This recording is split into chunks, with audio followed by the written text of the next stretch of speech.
The last physical property of graphite is that it conducts electricity.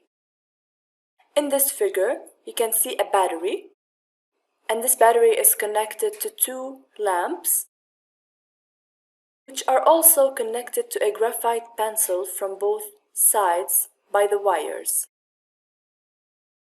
Notice that both bulbs are lit, and this means that graphite pencil completed the circuit and allowed electricity to flow through it. From the battery, through the lamp, and then through the graphite pencil, the first side of it, and then through the second side, and through another lamp, and then the battery.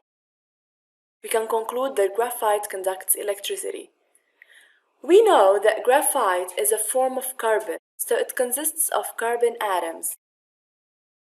Carbon atoms have 4 valence electrons, which means that they have 4 electrons in the outermost shell. Each carbon atom forms covalent bonds with 3 other carbon atoms, and 1 lone electron remains. This electron is what gives graphite the property of conducting electricity.